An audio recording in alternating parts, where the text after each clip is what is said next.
Hey, Sharon, getting ready for another awesome interview. Welcome, everybody, to this edition of the Women's Summit. We have the amazing Dr. Lisa Thompson with us here today. Welcome, Lisa. I'm so excited to chat with you about your experience and what you're doing now, because it's very exciting. I follow it all the time, and how you got started doing that. So if you would just take a minute or two and tell us a little bit about what you're doing and why you're doing it and what you've done in the past. We'll tie that all into customers somewhere along the discussion. Oh, wow. So this is, well, first of all, thank you for having me on. I really appreciate that. Well, my journey began, I think, way back in right around 2010, right at the time when we had we just were coming in headlong into that big recession. Husband got laid off, and our 401ks took a massive, massive hit. So I wound up having been looking at other ways to supplement income. And then I was trying to find ways to, I wound up having to take extra work. And I remembered in the month of 2008, December, I worked for 23 days straight. I worked from December 3rd all the way up until Christmas Eve, not taking a break, working just to keep ahead. And I realized that there was no way I could keep doing that, because if you work for 21 days straight without a break, you're pretty much turning to mush. And so I was starting to look for ways to make money online, starting doing things like that, while trying to still work with my job. And then in 2010, I had a big reality check when my dad suffered a catastrophic incident where he fell and broke his neck, became quadriplegic, and then eventually died of esophageal cancer roughly around 6 to 8 months later after he had that event. And so I wound up, that was a huge wake-up call, thinking, oh my gosh, what would happen if I suffered, or in my family we suffered a massive, we're all one catastrophic event away from everything you've worked for being totally wiped out. Who would be able to provide for me and for my family? And so then I started looking more in interest, and really struggled a lot until about 2013, when I finally learned how to really attract people using attraction marketing to me. And so since then, it's been going very, very well. I've been building a very good following, very good audience, getting leads, getting sales, and just working now more with just developing leverage. That's the main thing, because you want to get into business, but you have a busy life. Okay, you've got family obligations, you got to run kids to and from places, and a lot of times you don't have the time to sit and prospect people, go around and try to see if people are open. You don't have that time, and then when you feel that you do, you're not doing the right thing. So that's what I've been learning in the last couple of years. And so that's where I am right now. So that's just pretty much my background story. That's fascinating. I love that you say that you struggled for a couple of years once you went online, because I've mostly done corporate and then traditional offline businesses up until a couple of years ago, when my divorce made it necessary for us to sell our buildings and our business and the properties we had together. And so I went from the brick and mortar world to the online world, thinking, well, how hard can it be? And I can't tell you, it's been like a roller coaster ride. And a lot of it's been down, down, down, down. When, you get into it thinking, oh, I can figure this out. And I can figure it out, but I don't think I was as prepared as I thought I should be for what a roller coaster ride it was going to be. So I don't want people to think that you're going to pick something, and maybe you will. Maybe you'll be fortunate that you picked the right thing and you're on the right track and you know exactly what to do, and you follow every sign that comes your way, and you do go right up, up, up, up. But I have yet to meet a single person that is an overnight success. They always had years and years, or different things they've tried, or different businesses they've been involved in, and then all of a sudden one clicks. Go ahead. Well, the thing is that what people tend to do, and what I did, is I got caught up in all this minutia of thinking I was doing busy work. I was mistaking activity for accomplishment. And so I spent too much time working on building things up, building a website by myself, learning how to do all that. And that's not bringing in any of the income. That's not, you know, actively going out and seeing people and getting leads and attracting people to you. So what I've learned now to do is, if you know, basically to generate an income online is just a simple formula. Number one, you got to build an audience, engage your audience before you sell to your audience. And the way that you do that for a build, engage, and sell is you have to focus on income producing activities where you're actually going out and talking to people. So when I'm looking at things, if it involves any type of major tech work, legwork, building things, infrastructure, I'm going to outsource it. And you can find places, especially on Fiverr, for as little as $5 a day, you can find people to do those tasks for you, because you don't want to be wasting your time, whatever little time you have to devote to building your business, you know, whether it's, you know, and you've got to build it into the nooks and crannies of your day. And you're not going to be able to do that in 15-minute segments. So if you've got big things that need to be done, outsource it. It's because the biggest asset you're losing is time. That's your number one asset. And if you're not leveraging your time, you know, you're not going to get anywhere. And before you know it, another year passes and you're still stuck where you're at. Oh, that is so true. I spent a whole year learning technical aspects of things, thinking for some reason online I had to do everything myself. I never did everything myself in corporate America. I never did everything myself in my businesses. So I don't know what made me think I had to learn and know how to do everything myself when it came to the online world. But I lost over a year just of learning and following shiny objects and thinking I had to do certain things or know how to do them. And then, I don't know, last year, some point it triggered and I'm like, stop the insanity. You know, you're not even good at any of these things. I mean, I wasn't remotely good at some of the things I was trying to learn to do. So I'd spend 2 weeks blocked trying to solve one little problem. And then I'd finally ask somebody for help. And as soon as I asked, I'd have the answer and then the problem would be solved. But I'd already lost those 2 weeks. Because like you said, once you lose that time, you're not getting it back. There's just no way. Well, most people think because it's free. You know, if you can do it on your own, it's free. But free turns out to be the most expensive. And so it's better when you pay attention. And you can, you know, and my advice to people, if you're going to go and outsource, is always make sure you get a good quote and that you have unlimited revisions in that, because that will also save you time. And know what you want done, you know, like as far as giving them as much information as possible. Like if you're doing banners for, you know, banner design for your social media covers, you know, have an idea of what you have in mind, give them the pictures you want to use, give them the taglines and brand, you know, how you want to differentiate yourself, the colors you want to use, and then don't click, you know, like everything's approved. Go in there and look at it with a fine-tooth comb. And so always, always, always, you may have to pay a little more for the unlimited revisions, but I'll tell you, it's going to pay off better in the long run. And that way you can focus on doing the build, engage, and sell your audience. That's so important. I love that, build, engage, and sell, because it's kind of like if we're not finding our people and if we're not talking directly to them, we're just like, I don't want to say it, but I think peeing in the wind, because, you know, I don't know how many people I work with, and I was guilty of this in the first place too, thinking that, oh, everybody wants my handmade ravioli. Everybody wants what it is that I have to offer online.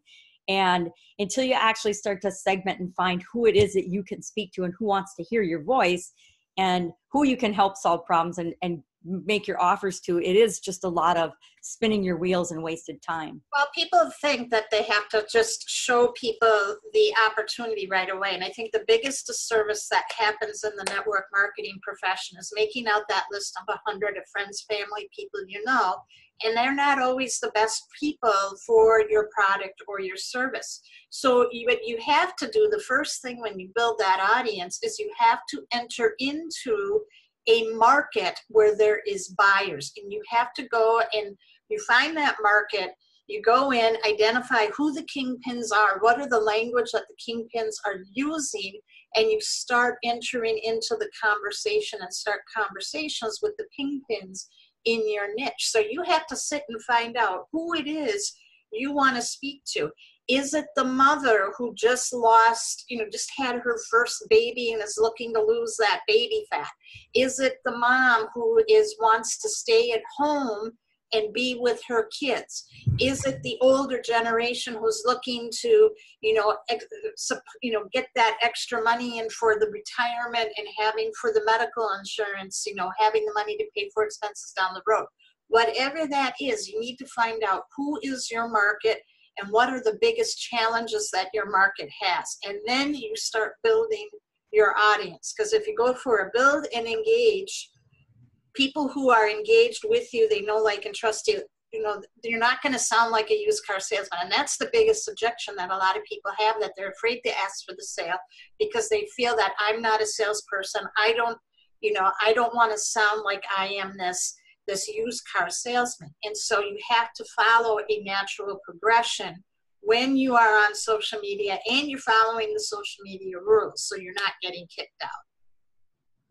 Very true. I love that you talk about the natural progression and the 100 people too, because, and to me, there's a couple different ways of approaching that. You kind of talked about find the influencers and the people that are big in the area that you want to talk to. And we call that Dream 100, or that's how I've been taught, is like, go up and look for the people that have got the people that you want to talk to, that you can serve best with your message and what you have to offer. But I'm really amazed that network marketing organizations and any company are still teaching that, write down your name of your friends and family, 100 friends and family. Because let's be honest, if I look at my family, and my family's very entrepreneurial, not a single person in my family has ever been in business with me in any type of business. Well, I guess one of my sisters and I were in the Italian food business before I bought her out. But for the most part, we've never been in business together. Our families are very seldom our ideal client, if they're even somebody we want to do business with at all. No, I love and adore my family, but I certainly don't want to be in business with any of them. They don't even get, pajama grandma is kind of weird, but it's my thing. They don't get it. Every single time I talk to one of them, they make fun of that and they tell me to go get a job, a real job. Now, I haven't had a job since 2003. So, and since then, I've had a sudden cardiac arrest. So what is the probability that I'm going to fit into the traditional job market ever? It's not going to happen. And so for people like me, we need to own our own businesses, or we need to find ways to generate income to take care of our family and our future and to create the life that we want. And it's not going to involve traditional jobs in the traditional business sense. So a couple, I guess the point was that, and even aside from the way the network marketing industry still teaches those techniques, now I don't know if you've noticed it, but I suspect you have, but social media, it's kind of like there's gurus and people out teaching people similar bad business strategies for selling and approaching people, but using social media. So they're like hiding behind the social media platform and just spamming out letters and sales offers before they ever even meet someone. What Facebook is doing now, they're really cracking down, and they're shutting down accounts because it only takes a few bad apples to spoil a bunch. So what you need to do is see, everybody's doing the same thing, and it's creating such noise on social media. So what people are doing, your audience is out there. They're desperately looking for you with tears in their eyes, looking on Google, looking on YouTube, trying to find you, and they can't find you because of the noise.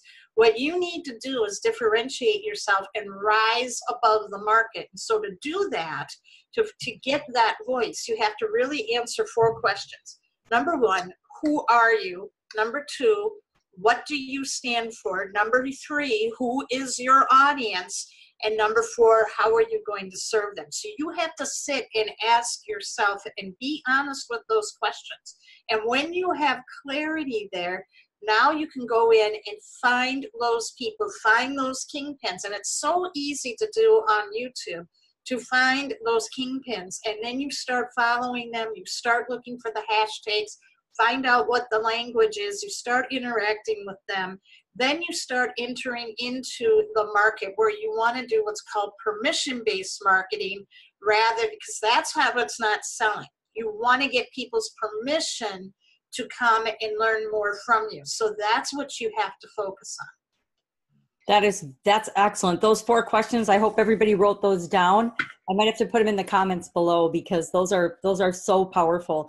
And I coach with people now, and I can't tell you how many people have never answered those 4 questions for themselves. They might have been in business for a while and they still haven't answered those questions for themselves. You have to do that first, because if you don't, you have to, marketing's all about a message to market match, and you have to be able, you know, you can't communicate at someone anymore. You have to learn how to communicate into people. And the way you're going to communicate into people is you've got to know who you are at your core and who you want to be, who you want to make an impact on. You know, it's not just about the money anymore.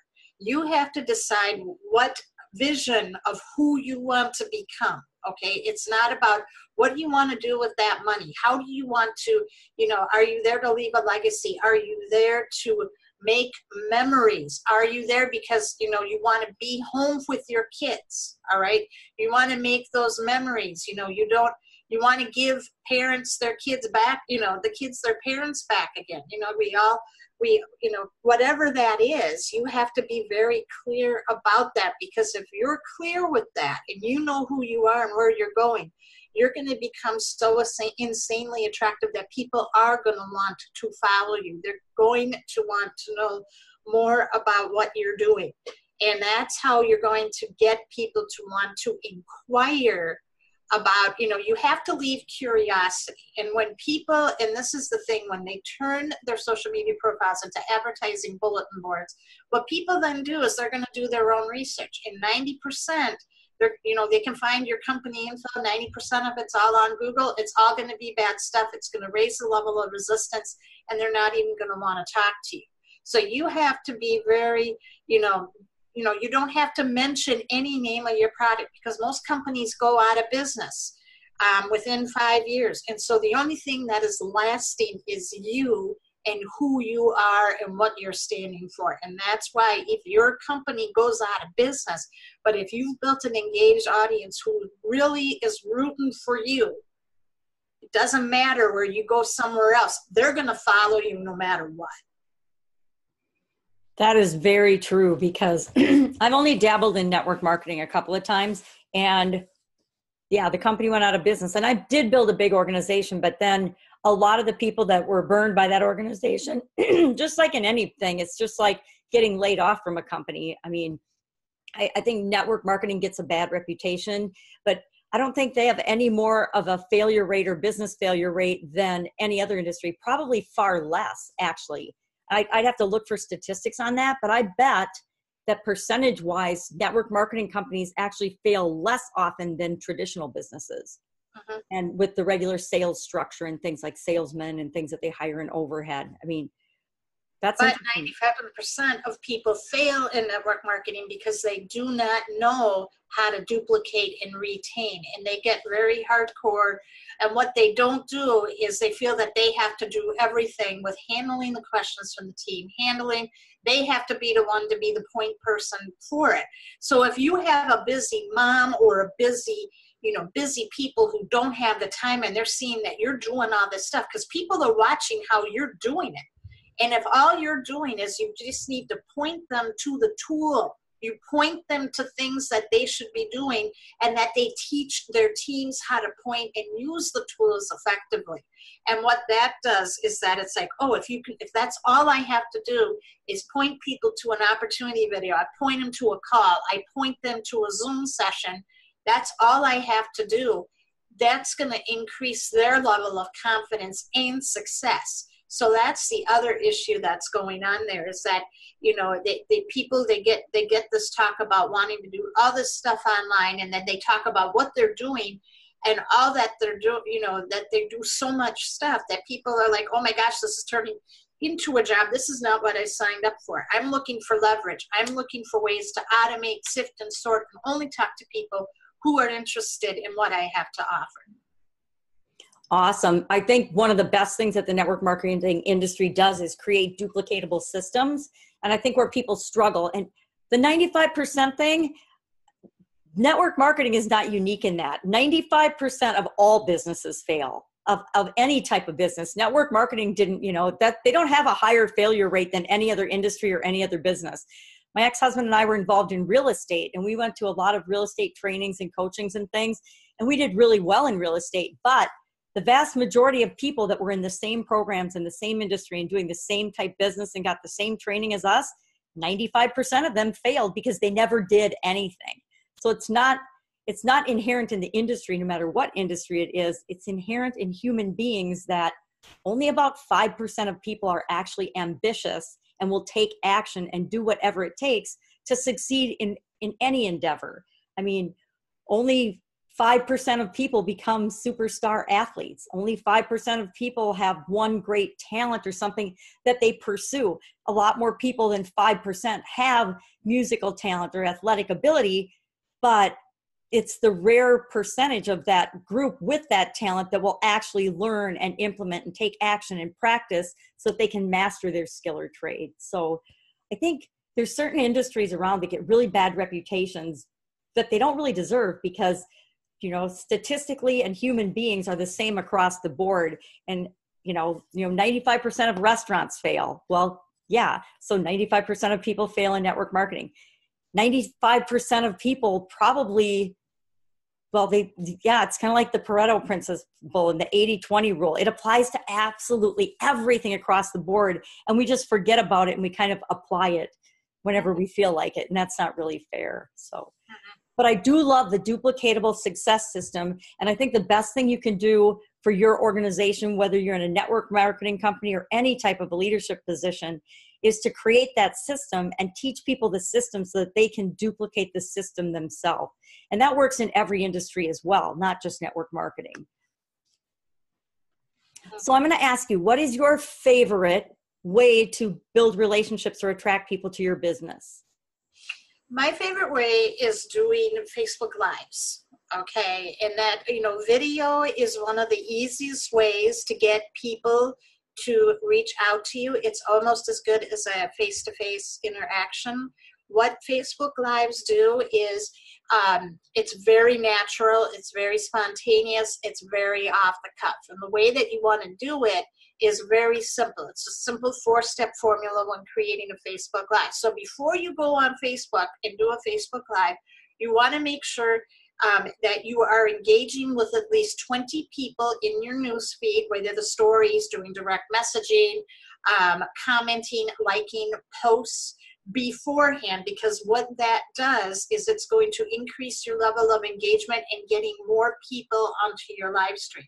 When you go on your live stream, what you want to do is you want to first, have a brief introduction saying who you are, and then you proceed with a question where you want to get someone to stop in their tracks. Because remember, when people are on Facebook, they're scrolling. And so you only have, people's attention spans are only 8 seconds these days. It's less than a goldfish. And so you have got to have something that whoever your market is, they don't have a lot of time to be listening, but you got to grab them with their attention. So you have a question. So if it's somebody with weight loss, you want to say, are you struggling with losing the last 10 pounds of baby fat? Well, on this live, I'm going to share with you 4 of my best tips in helping you lose that baby fat. And then give the 4 tips.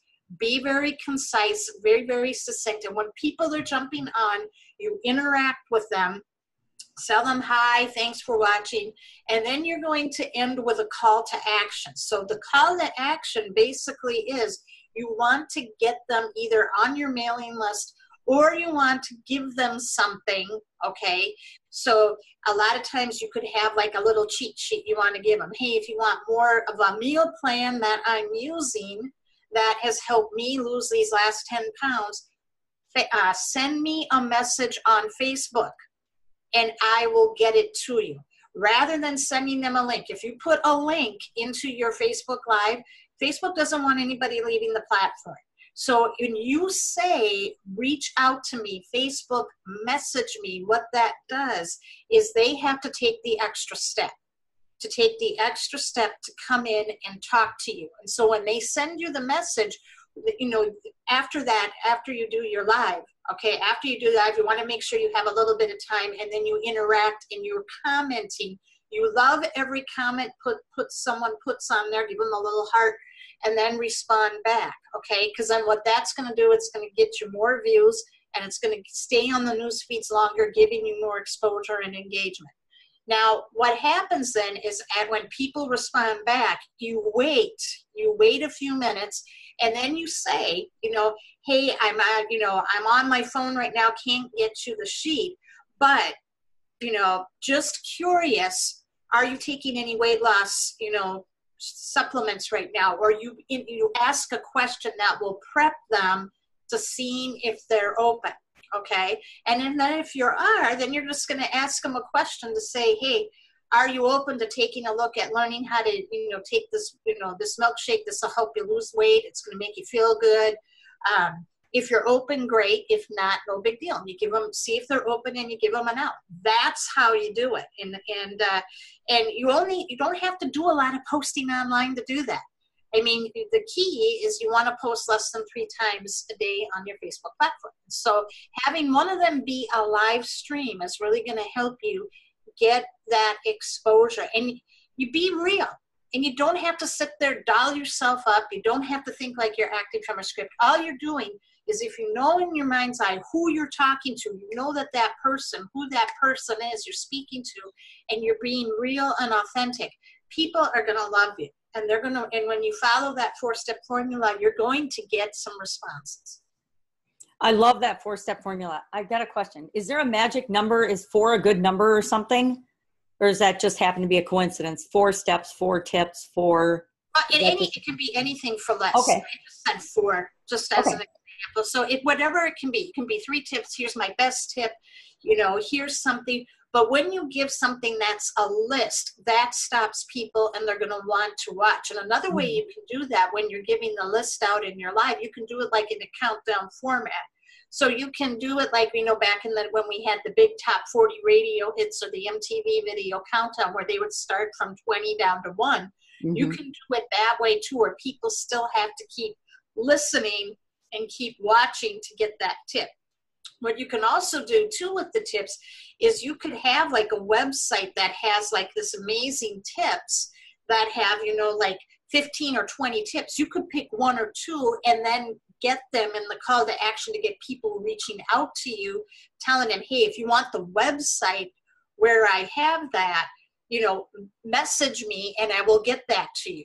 And then you can follow up too if you don't feel comfortable doing, if you're not in network marketing. What you can do then is, if you have on Aweber's my favorite autoresponder. You can literally there's an app called Aweber Atom. Let's see if I can bring it up on here. And Aweber Atom is, you can have it on your phone. It's available for both Google and Android platforms. And then what you do is when people are reaching out, you want to give them that the website, and say, hey, I'm going to give this to you. And you can say, by the way, I have a great newsletter where I send tips and strategies to my email to people on my list. With your permission, may I add you? And if they give you your email address, all you have to do is enter it in here on your phone, and then now you have their permission. Okay, again, we're talking permission marketing, that now you can permission, you've got their permission because they gave you their email, that you can start following up with them, giving more value, serving the market with emails, and then giving them offers from time to time. Very easy. That was a perfect segue, because my question in my head was, do you do any email list building? Email list building answered that. It is no matter what business you're in online, the email list is your number one asset. And if you're not building it, now here's the king with email. You have to be emailing your list every single day, because if you don't, what will happen is that people are going to forget who you are. Okay, remember, they only have 8 seconds for an attention span. So if you only have 8 seconds, you've got to be pretty much in their mailbox every single day. Does that mean you have to be emailing them offers every single day? No. You can direct them to sending them things such as, if you did a Facebook Live, sometimes people may have missed it. You can say, hey, I just did a Facebook Live today on ... Click here and go watch it. You could direct them to other things. Maybe there's something on YouTube that you saw that would be helpful for your market. You can direct them to that. So when you're doing daily email follow-up, it's following the 80-20 rule. 80% you're giving value, you're serving, you're giving them things. You want people to feel good about themselves. And then 20% is going to be promotion. very easy to do, but you got to email it because, you know, a lot of people think and they get hooked on doing ManyChat and messenger marketing. Yes, that's important. That's huge. But Facebook and social media, they can change the rules at any time. And what is good today is not going to be good at all. You know, I had an ad that I was running for the last year that was getting me tons of leads.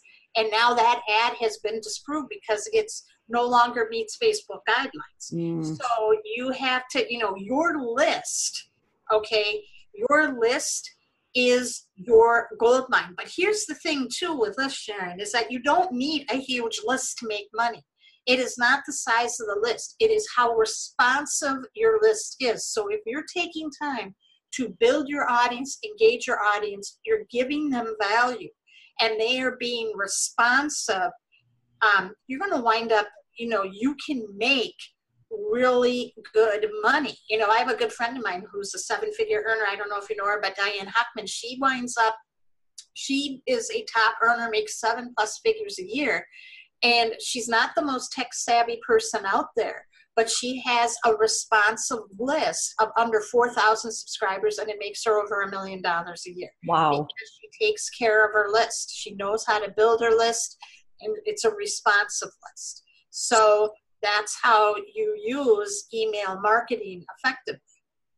That's huge. I hope everybody's listening to that too, because I will admit I'm really guilty of not emailing my list often at all. And so I'm going to have to start doing that. I mean, I'm good about creating content every day. I made last year, that was my thing.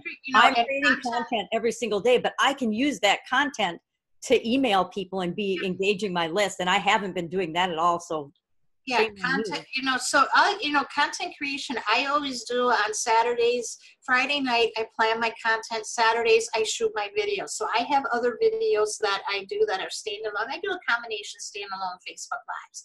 But if you have enough content, all right, and, you know, and what you do, and this is how you create content. It's called Invest, Learn, Teach, ILT. So what you do is you invest time. So, you know, if you're reading books, okay, on personal, professional, business development, you're following people, you're getting training, you're learning how to do things, then you go and you teach it, all right? You create a short little video. You can do how-to videos on almost anything.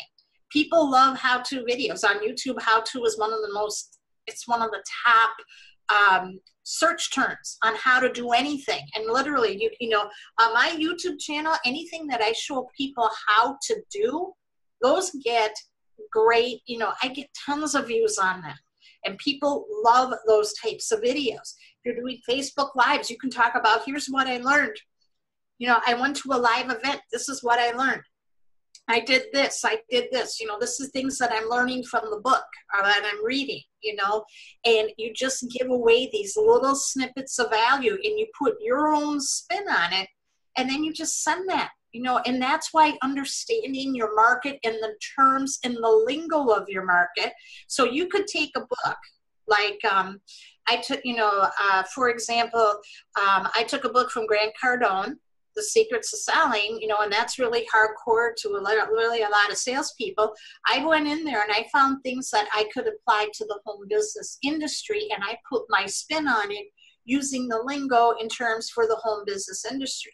So that's what you do. It's not like you have to sit there and be the expert. You're just sharing your value in the terms that your market is using.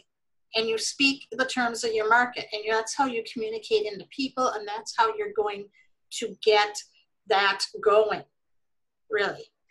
I love that. Now, I didn't realize it, but I actually do that. I did that with Think and Grow Rich. I did a whole series out of the book Think and Grow Rich because my son was using it to teach his team. He has a team of people that he's doing a mobile app with. And so he had the whole team going through Think and Grow Rich, and I was a helper on the team. So I'm like, well, geez, I'm going through this. I'm learning it again. I didn't really apply it the last 3 times I read it. Maybe I should apply it. So to hold myself accountable, I just started doing Facebook Lives. And that was back before I really started doing Facebook Lives. And I was like petrified to even talk. So it was just good training for me, but it was also good material to share with other people. So I've done that with that. And I've done that with some other books too, that it's just, I'm learning it anyway. And what really solidifies the learning for me is teaching somebody else it. And then it makes it like so much easier to go out and apply it. So that is really powerful.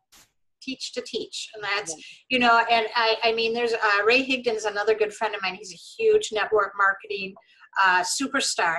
And what he created a course called Vibrational Money Immersion. You know, you can get that book on Amazon, but that book is based off of Think and Grow Rich. And so, you know, if you've ever read Think and Grow Rich, it can be a real hard read because it's written in the time of the, you know, the 20s and 30s and uses different vocabulary. But if you can understand it and put it into the context of your market, hey, that's gold. And you can really, you know, get people hooked on that book. And so one of the real nice things you can do too as a way of making money, even though it's a little small commissions, is that see if you can become an Amazon affiliate. Okay, Minnesota wasn't that way for a while, but now they're allowing Amazon affiliates.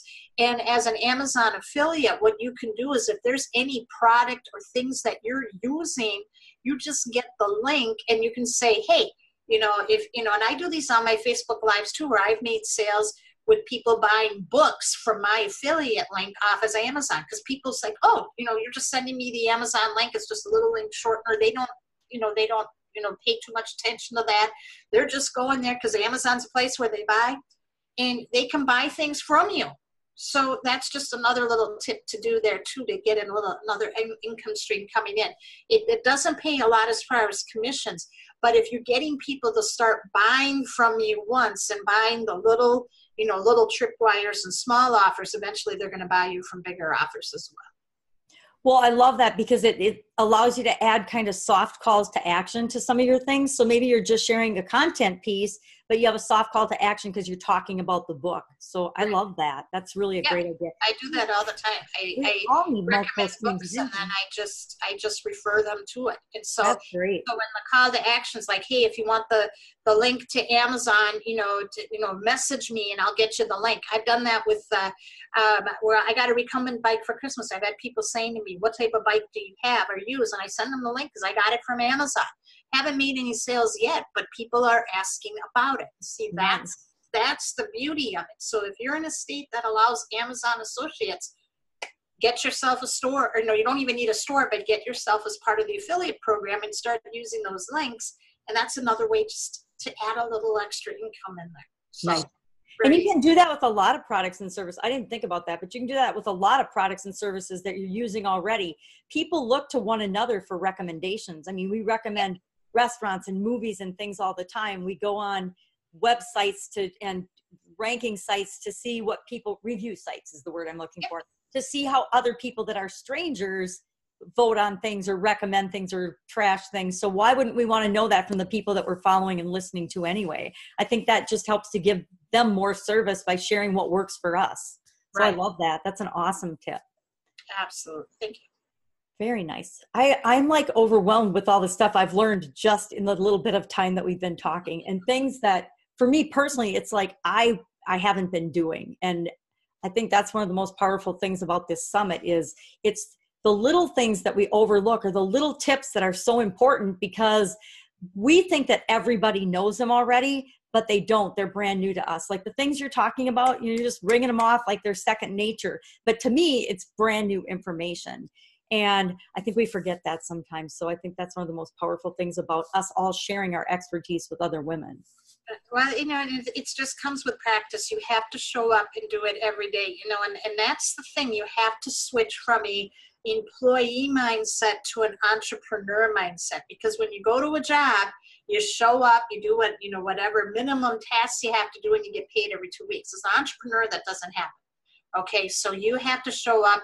Your boss in your home business is your calendar, and you've got to be filling out, writing things down, okay? You have to be doing activity goals for the week, and that's the one other distinction is activity goals versus result goals. People get so addicted and emotionally attached to how much money they need to be making, how many reps they need to recruit, how many customers do they need to get, how many sales do they need to make. And when they don't reach that, they get frustrated and they quit. You have to set activity goals. You cannot control the speed of the result. You cannot control when someone is going to say yes, take out their money and buy. The only thing you have control are the daily activities that you're going to do. So the beginning of the week, you sit down and say, how many Facebook Lives am I going to do this week? You know, am I going to create some Instagram images and I'm going to put those out? Am I, you know, how many people am I going to reach out to that have been reaching out to me? You know, how many people am I going to follow up with? You have those written down. And then at the end of the week, you celebrate the progress that you made. That's what's going to keep you going. You have to get addicted to the progress, not the result. And that's what gives the staying power. And that, you know, I have seen women, I forgot her name, but there's a gal out there who was in network marketing for about 17 years, made a total of $20. Then all of a sudden in her 18th year, things clicked and now she's a multimillionaire. And that's because she kept doing the right things long enough consistently. She kept working. She kept taking action. She kept doing those activities, learning and implementing as she went. And then all of a sudden, you know, she had hit momentum. She found the sweet spot. And now it's, you know, she's living her dream. And that's what's possible. But you can't sit, you know, people don't stick with it long enough to really make it work.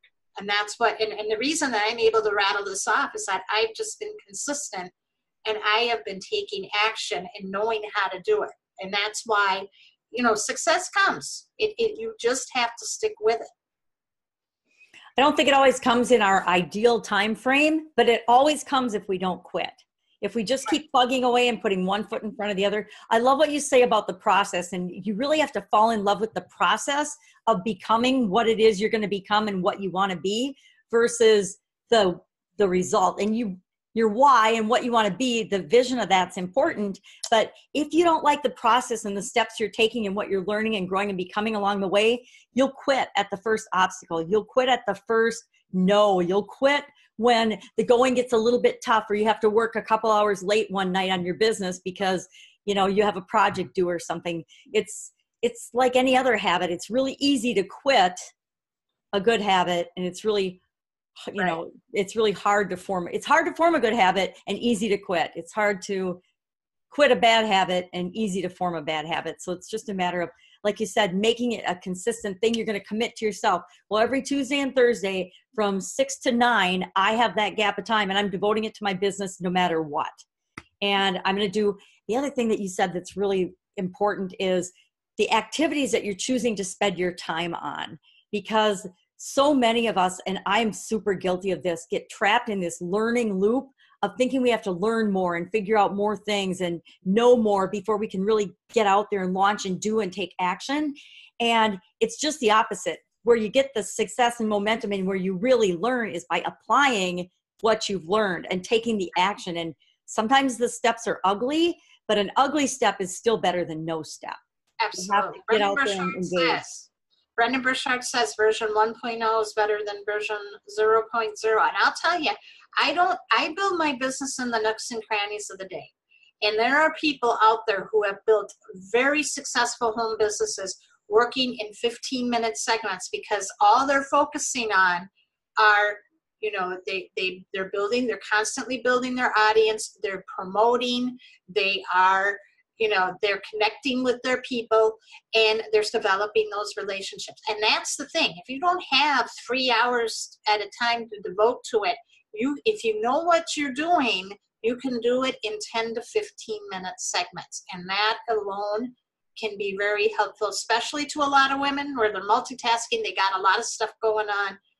That's the way that you do it. You know what you need to do. You find a mentor or coach that's going to help you know those online activities, and you do them and you execute. You do it in those 10 to 15-minute segments. You're going to be successful, no doubt. I think you have to do what you can with what you've got right now, and it's going to be a little different for all of us. I mean, there have been times in my life where I was building businesses on the side while I was working in corporate America and had 2 kids and a husband and everybody to take care of and was traveling all the time. So when I was building my business, it had to be, like you said, 15 minutes here, a half an hour there. You know, I'd have to get up early and go to bed late so that I had little blocks of time, but you had to just figure it out and do what you could whenever you could fit it in. And that's, I think, part of it is just being willing to do that long enough to get your momentum and to get your breakthrough. And You just have to do what you can, and you can't compare yourself to anyone else. I think that's one of the deadly sins of entrepreneurship and business building in any industry, is if you compare yourself to other people and their stories. Part of it is we don't know anybody else's story, because what we see in social media, what we see and they present to the world, is always only a fraction of what their life is really like.